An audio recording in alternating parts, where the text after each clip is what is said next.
Alright guys, I got 10 tips for you today on how you can make money as a teenager and not necessarily going the retail route or working a normal job. Maybe you're too young or maybe you just don't want to. So got 10 tips for you today, starting with the least difficult and ending with the most difficult. So let's get into it. So babysitting is an amazing way to make money as a teenager, and it's also pretty easy. Whether you're a boy or a girl, it doesn't really matter. Most likely you know a lot of families with younger kids that are always looking for babysitters to hire. So the biggest obstacle in going into this business is just getting your name out there. There's not a lot of resources that you need to invest to start this. There's not a lot of time.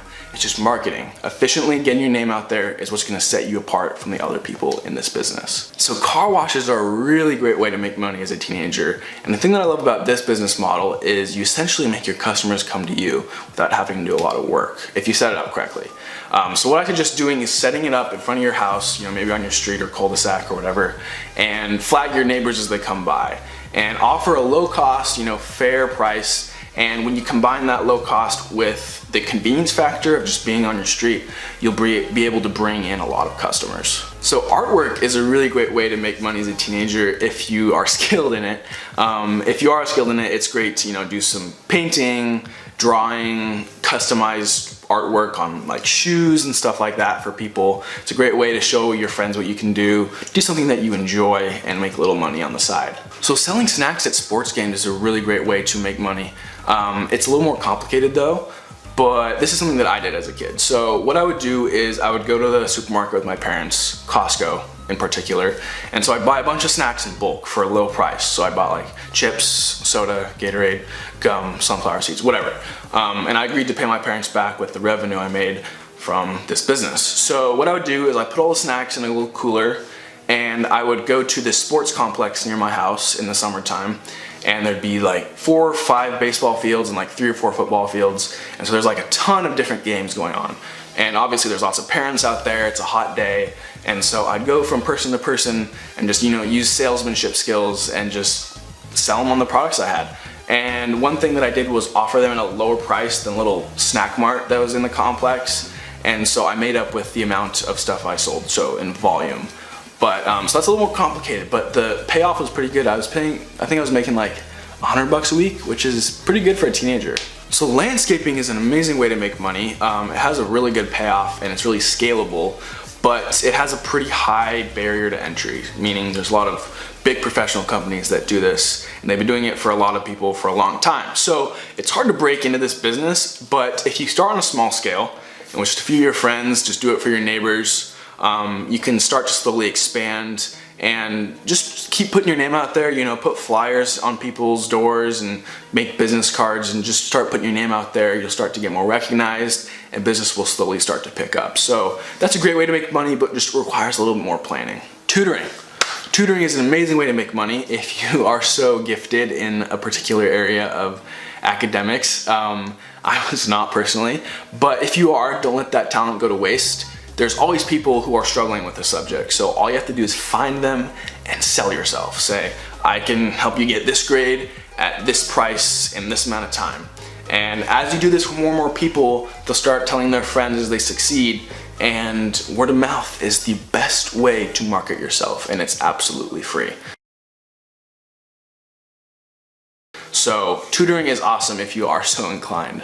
So online selling is great, and I guarantee that most of you can do this because you probably have something sitting in your closet right now that's taking up space. So throw it online, throw it on Craigslist or eBay, make some quick cash.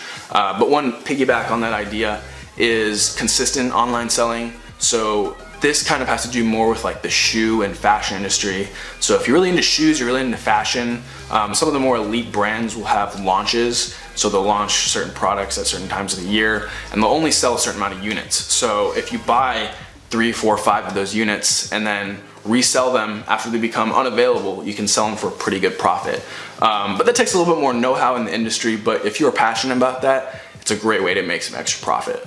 So graphic design is pretty great. It has a relatively low startup cost. You pretty much just have to pay for the software. But if you're skilled in graphic design, it's awesome because you can get a lot of experience and build up your resume, as well as making some good money and doing some pretty cool stuff for your friends, family, school, whatever. So photography and videography services are a really fun way to make money as a teenager. These do have a pretty high startup cost though. If you are gonna go for high quality professional grade camera equipment, it is pretty expensive. And it does require a decent amount of expertise and experience. So my advice is to start young, start early, and develop a good portfolio, kind of figure out what you're doing, find a niche, and start offering those services later. One thing that I did was I offered senior pictures for a lot of my friends in high school. I offered it at a lower price because a lot of professionals charge really high prices for senior pictures. So that's a really good small scale way to start with it, and then you can find your area of interest in photography and videography after that. So the last one is stock investments, and this is probably the most difficult and has the most amount of risk. And you're probably thinking like, I'm just a teenager, I don't know how the financial markets work, I don't know how stocks work. If I invest, I'm probably gonna lose all my money, which is a good point, but someone's already thought of that. And they've made programs and websites that allow you to use fake money but invest in real markets so you can get some good experience, build a fake little portfolio up, and start making some fake money. And once you're at that point where you feel like you kind of know what you're doing, you can use real money, and it has a pretty good payout if you know what you're doing. But the reason why I love this so much is it makes you pay attention to current events, and it makes you pay attention to these companies that you're following. So you see their success, and you see their failures, and you learn these things at a young age, so it puts you at a huge advantage compared to your friends. So do this if you really want to invest in your future career and get some really good knowledge at a young age. I highly recommend it. But that is the video, guys. I hope you enjoyed it. If you did, please give it a thumbs up. Subscribe if you're not already. And I will see y'all in the next video. Peace.